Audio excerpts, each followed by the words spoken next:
Hello friends, I am Deepak Saxena, founder of the School of Writing, Publishing and Marketing.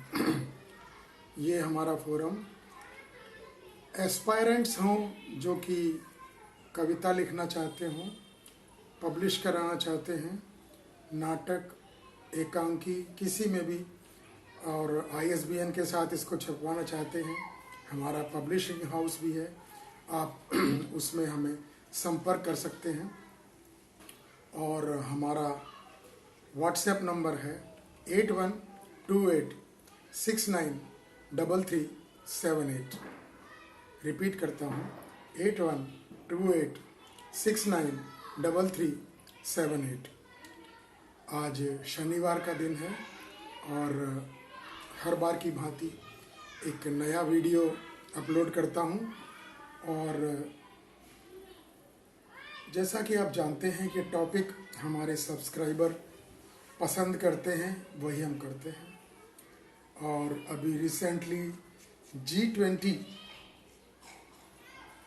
का सफल आयोजन भारत ने किया और डिक्लेरेशन भी दिया जिसकी संभावना बहुत कम थी, क्योंकि लगभग 70 देश, अब आप बोलेंगे G20 तो 20 है,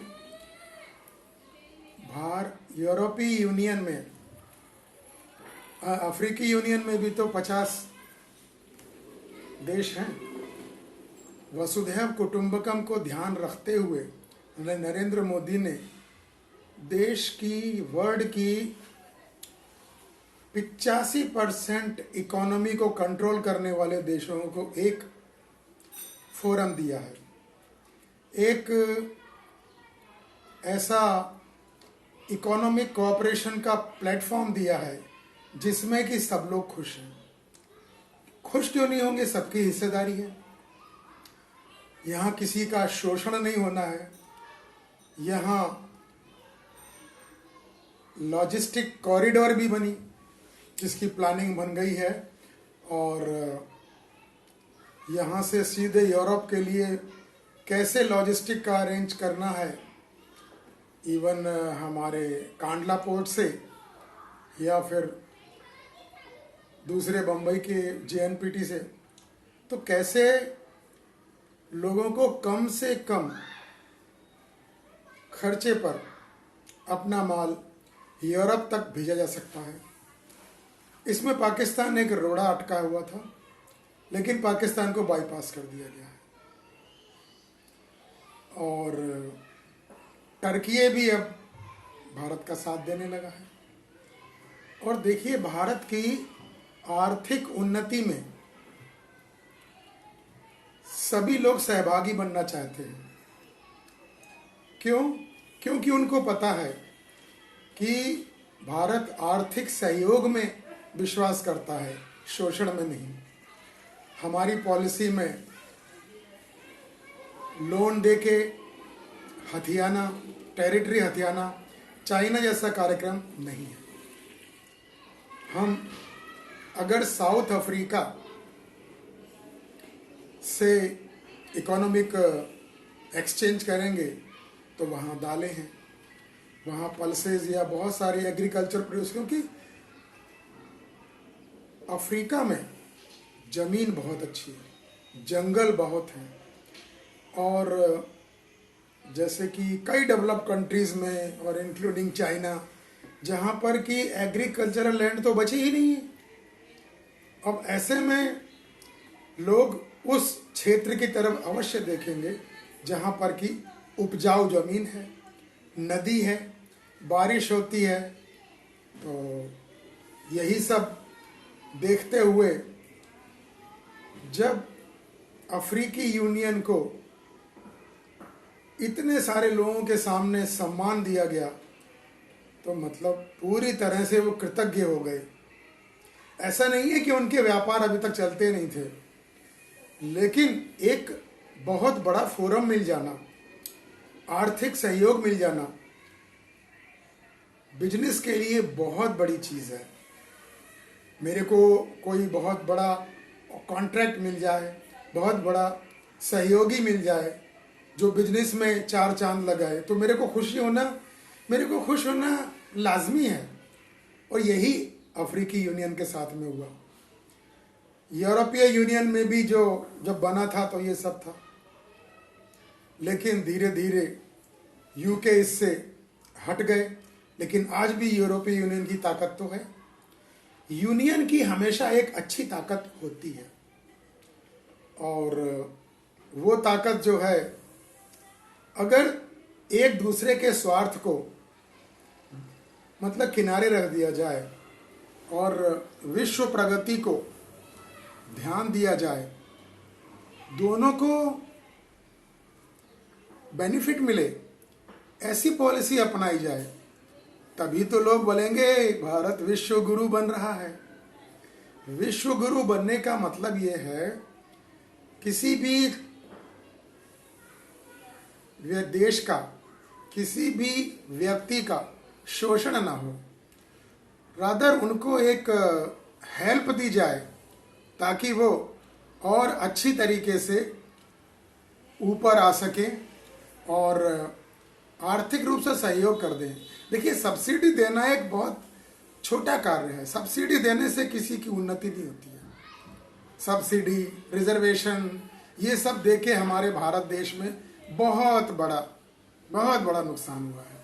लेकिन जिसने आर्थिक सहयोग, आर्थिक उन्नति में भागीदार बनने की कोशिश की, जैसे गुजरात में सिर्फ नॉट ओनली गुजराती, वहाँ पर मुस्लिम लोग भी, इवन पारसी लोग भी तब आगे आए जब हमने उन्हें या उन्होंने हमको ऐसे कंट्रीब्यूट किया जो हम मान गए। डॉक्टर होमी जहांगीर भाभा, विक्रम साराभाई, ये ऐसे लोग, और जफर सरेसवाला, ऐसे बहुत से एक हमारे जैसे कि साइंटिस्ट भी आज के दिन इकोनॉमी में इतना कंट्रीब्यूट करते हैं कि हमारा देश चंद्रयान तक पहुंच जाता है। इसमें स्त्रियों की, महिलाओं की भागीदारी भी कम नहीं है।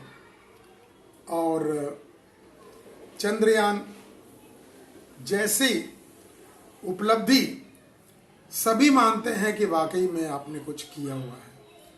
और ये करने के लिए हमारी खर्चे की लिमिट इतनी कम है कि जितने में नासा 3 चंद्रयान भेज सकता है, अकेले भारत ने 1 चंद्रयान से कर दिया। अब तो सोलर ट्रेजेक्ट्री में भी जाने की बात हो रही है। तो कोई उन्नति का दायरा नहीं है, लिमिट नहीं है। और जो कोई आगे आने चाहा वो सही फोरम पर जाए, देश की उन्नति में सहयोग दे, और वो सब आपको चीज़ें मिलें, चाहे वो स्टार्टअप इंडिया हो। जिसको विरोध करना है वो तो करेगा, लेकिन विरोध करने वालों की वजह से सहसवार दौड़ना बंद नहीं कर देते, घुड़सवार तो चलते रहते हैं। और नरेंद्र मोदी जी की ये खासियत है कि वो कभी कोई उनको गाली दे या कोई भी उनका आलोचना करे, उससे वो डिस्टर्ब नहीं होते, लेकिन उसका जवाब जरूर देते हैं। और जवाब दिया भी है। सनातन पर जो हमला किया है उसका उन्होंने जवाब दिया, और अपनी पूरी टीम लगा दी कि आप लोग इसका पुरजोर विरोध कीजिए, लेकिन लॉजिक के साथ, तर्कशास्त्र के साथ, लोगों को समझ में आए ऐसी बात पर पूरी टीम भेज दी। अब कहने का मतलब यह है कि जो टीम है वो टीम में कुछ नहीं तो 1 लाख से ऊपर लोग तो हैं। 1 लाख से 5 लाख, 5 लाख से 25 लाख। और अब फिर लोग बोलेंगे कि मोदी जी की चुनाव की नीति है ये तो, और तो है, मैं तो मानता हूं भाई। क्या मोदी जी विरोधियों की तरफ से पाकिस्तान की नीति बनाएंगे क्या? विरोधियों के लिए बनाएंगे क्या ऐसी नीति जिससे कि विरोधियों को सहयोग मिले? अरे वो भारतीय जनता पार्टी के मेंबर है, भारतीय जनता पार्टी की ओर से प्रेसिडेंट है, मतलब प्रधानमंत्री हैं, तो वो कोशिश तो अपोजिशन यूनाइटेड ना हो, छिन्न भिन्न होता रहे, उसके लिए करना उनका कर्तव्य है। और 2024 में फिर से दिखाई देगा। उनकी टीम में जितने भी लोग हैं सब बधाई के पात्र हैं और किसी न किसी तरह कंट्रीब्यूट करते हैं। और जहाँ तक भ्रष्टाचार परिवारवाद की बात है, मोदी जी ने इसका कभी सहयोग नहीं लिया, रादर इसको फटकार लगाई है। भारतीय जनता पार्टी में आज भी ऐसे निस्वार्थ लोगों की कमी नहीं है, ऐसी बड़ी फौज है जो कि भारतीय जनता पार्टी जिसका उद्देश्य है nation first, party second, self last. और कितने लोगों ने तो परिवार पूरा समर्पित कर दिया है। और यही कारण है कि पिछले कई सालों से करप्शन के चार्जेस नहीं आ रहे हैं। आतंकवाद पर कुछ भी घटनाएं नहीं हो पा रही हैं और होने से पहले ही दबोच लिया जाता है। और योगी जी 4 कदम आगे हैं, हेमंता बिस्वा शर्मा 4 कदम आगे हैं और उनका अलग स्टाइल है। वो अपने स्टाइल से काम करते हैं और लोगों को प्रेरित करते हैं कि पत्थर चलाओ, बुलडोजर चलेगा, इसके लिए कोई हमें रोक नहीं सकता है। अब तुम बड़बड़ाते रहो, बोलते रहो, चलते रहो, सब करता रहा, कोई फर्क नहीं पड़ता। और जहां तक सनातन संस्कृति की बात है, अब भारतीय संसद जो नए बनी है उसमें अखंड भारत का नक्शा है और भारतीय संस्कृति की सारी चीजें वहां पर उपलब्ध हैं। अब ऐसे में आप कुछ भी कोशिश करते रहिए, भारत, इंडिया, ये सब विवाद करते रहें, लेकिन मोदी जी चुपचाप, मोहन भागवत चुपचाप, योगी जी चुपचाप अपना काम कर रहे हैं और वो काम करते रहेंगे। और लोगों के पेट में मरोड़ मचती रहेगी, होती रहेगी। अब ऐसी मरोड़ का कोई इलाज तो है नहीं। अब पाकिस्तान जो आज के दिन कटोरा लेके भीख मांग रहा है, 250-300 रुपए किलो आटा, सब्जी नहीं है, टमाटर नहीं है, गोभी नहीं है, सब मतलब कुछ भी नहीं है, फिर भी अकड़ बहुत ज्यादा है। अब तो उनके हाथ से पीओके भी जाने वाला है, ज्यादा दिन की बात नहीं है। इसी महीने सितंबर मंथ में ही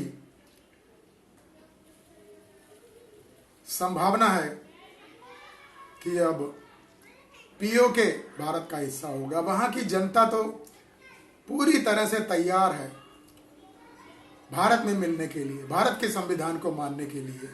भारत के संविधान से ही उनको फायदा है, भारत के।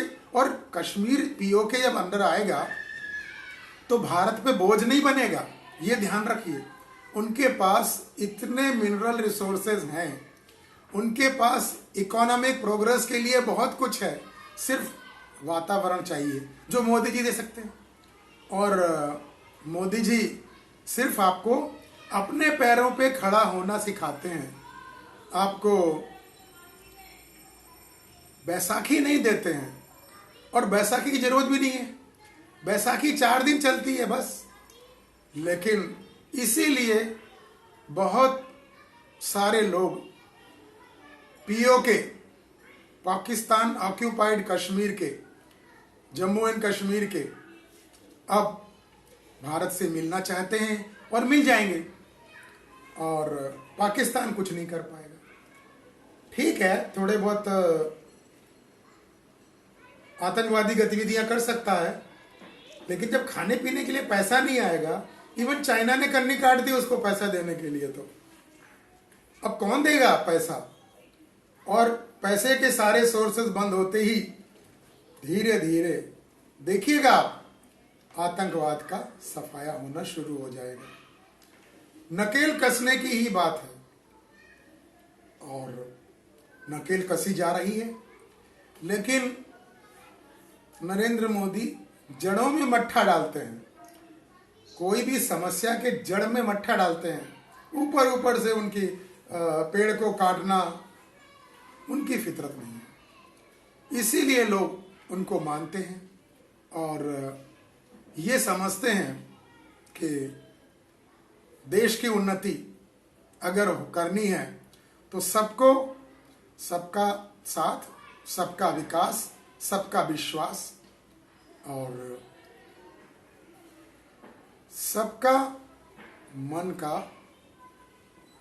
जो भी विचार है उसको पढ़ना, वो अच्छी तरह जानते हैं। हर स्टेट को उनके लिए, चाहे गुजरात हो या असम हो, तमिलनाडु हो, जम्मू कश्मीर हो, सबकी उनके पास स्टडी है।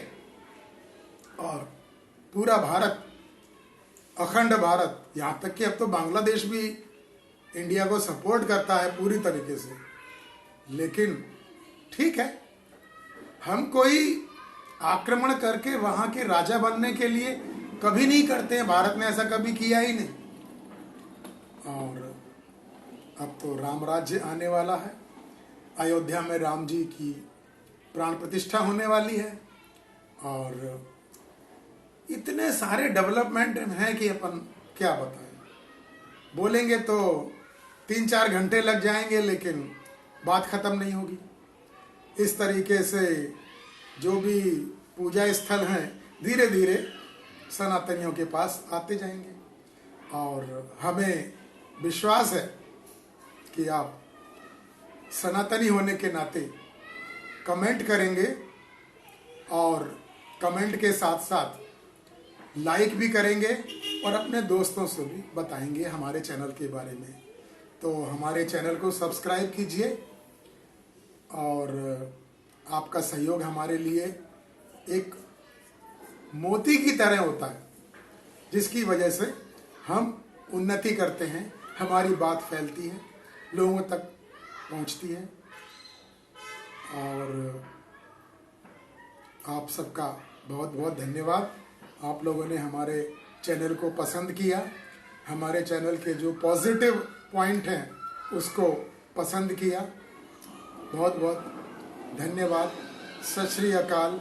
जय श्री राम।